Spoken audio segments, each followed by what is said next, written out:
नमस्कार। मैं डॉक्टर मधु सांखला, सह आचार्य हिंदी, राजकीय मीरा कन्या महाविद्यालय उदयपुर,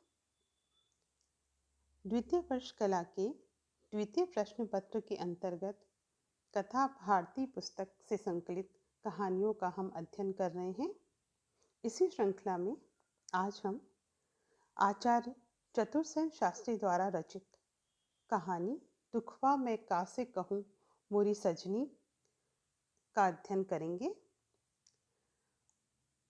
शास्त्री जी की अधिकांश कहानियों की कथा वस्तु ऐतिहासिक होती है। इन्होंने ऐतिहासिक तथ्यों को कलात्मक परिधानों में सजाकर कहानियों में बांधने का प्रयास किया है। ऐतिहासिक कहानियों में शास्त्री जी को सफलता सर्वाधिक रूप से मिली है। शास्त्री जी की कहानियों की ऐतिहासिकता में कोई इतिहास सुलभ निरस्ता और तथ्यात्मकता नहीं है। इन्होंने इतिहास के विस्मृत पात्रों को मानव प्राण दिए हैं। यही कारण है कि उनकी ऐतिहासिक कहानियाँ आज के वैज्ञानिक युग में भी पर्याप्त लोकप्रिय बनी हुई है। शास्त्री जी अंततः मनुष्य के उपासक हैं और निसंदेह इतिहास के अतीत में भी उन्होंने मानवीय पात्र का ही चयन किया है। प्रस्तुत कहानी भी कुछ इसी प्रकार की है। इस कहानी को पढ़ने से पहले हम आचार्य चतुरसेन शास्त्री के जीवन परिचय को पढ़ेंगे। आचार्य चतुरसेन शास्त्री का जन्म 26 अगस्त 1891 को चांदोख जिला बुलंदशहर उत्तर प्रदेश में हुआ था। ऐतिहासिक उपन्यासकार के रूप में इन्हें प्रतिष्ठा प्राप्त है। चतुरसेन शास्त्री की यह विशेषता है कि उन्होंने उपन्यासों के अलावा और भी बहुत कुछ लिखा है। उन्होंने कहानियाँ लिखी हैं जिनकी संख्या प्राय 450 है। गद्य काव्य, धर्म, राजनीति, इतिहास, समाजशास्त्र के साथ साथ स्वास्थ्य और चिकित्सा पर भी उन्होंने अधिकारपूर्वक लिखा है। द्विवेदी युग में देवकी नंदन खत्री, गोपाल राम गहमरी, किशोरीलाल गोस्वामी आदि रचनाकारों ने तिलस्मी और जासूसी उपन्यास लिखे जो कि उन दिनों अत्यंत लोकप्रिय हुए। देवकी नंदन खत्री जी की चंद्रकांता उपन्यास तो लोगों को इतनी भाई कि लाखों लोगों ने उसे पढ़ने के लिए हिंदी भाषा सीखी।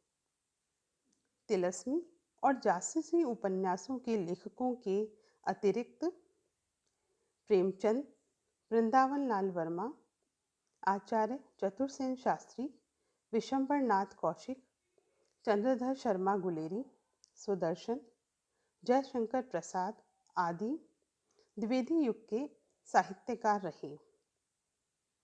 सन 1943-44 के आसपास दिल्ली में हिंदी भाषा और साहित्य का कोई विशेष प्रभाव नहीं था। यदा कदा धार्मिक अवसरों पर कवि गोष्ठियाँ हो जाया करती थीं। एकाध बार हिंदी साहित्य सम्मेलन का अधिवेशन भी हुआ था, लेकिन उस समय आचार्य चतुरसेन शास्त्री और जिनेन्द्र कुमार के अतिरिक्त कोई बड़ा साहित्यकार दिल्ली में नहीं था। बाद में श्री गोपाल प्रसाद व्यास, नगेंद्र, विजेंद्र स्नातक आदि यहाँ आए। मेरठ क्षेत्र की सुदीर्घ साहित्यिक परंपरा रही है। यहाँ के साहित्यकारों ने हिंदी साहित्य में न केवल इस क्षेत्र के जनजीवन के सांस्कृतिक पक्ष को अभिव्यक्त किया, बल्कि इस अंचल की भाषिक संवेदना को भी पहचान दी। इन साहित्यकारों के बिना हिंदी साहित्य का इतिहास पूरा नहीं हो सकता। आचार्य चतुर्सेन शास्त्री ने 32 उपन्यास, 450 कहानियाँ और अनेक नाटकों का सृजन कर हिंदी साहित्य को समृद्ध किया। ऐतिहासिक उपन्यासों के माध्यम से उन्होंने कई अविस्मरणीय चरित्र हिंदी साहित्य को प्रदान किए। सोमनाथ, वयम रक्षामः, वैशाली की नगरवधू, अपराजिता, केसरी सिंह की रिहाई, धर्मपुत्र, खग्रास, पत्थर युग के दो भूत, बगुला के पंख उनके महत्वपूर्ण उपन्यास हैं।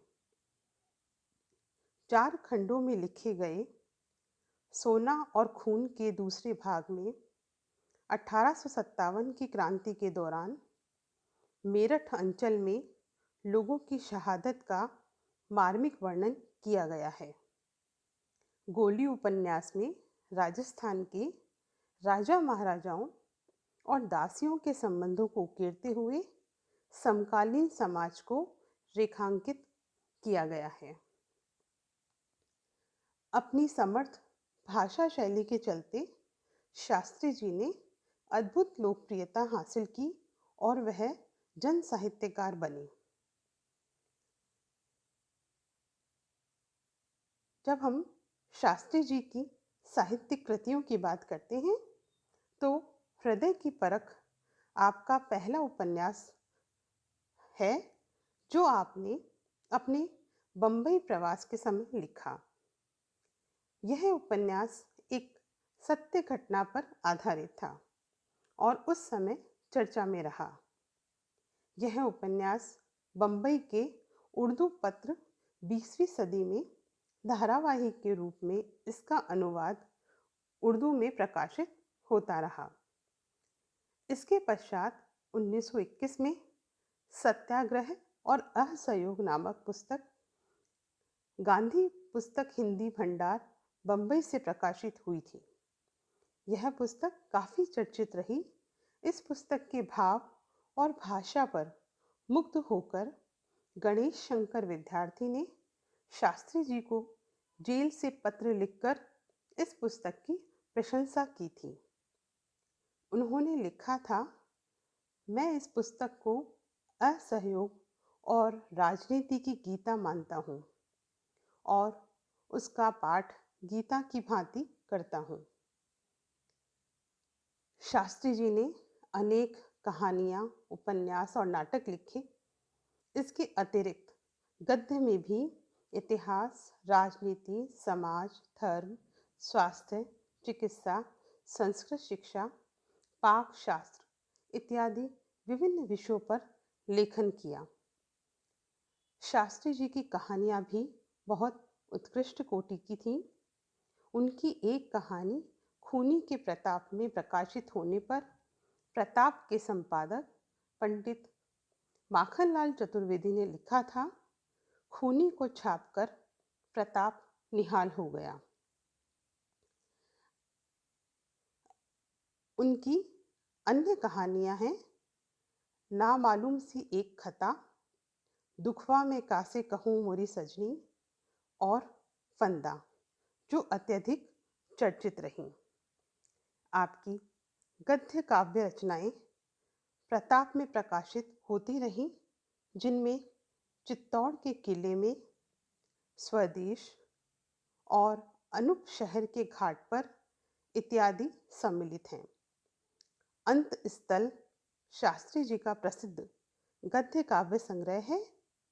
यह हिंदी में गद्य काव्य की प्रथम प्रकाशित पुस्तक थी। धन्यवाद।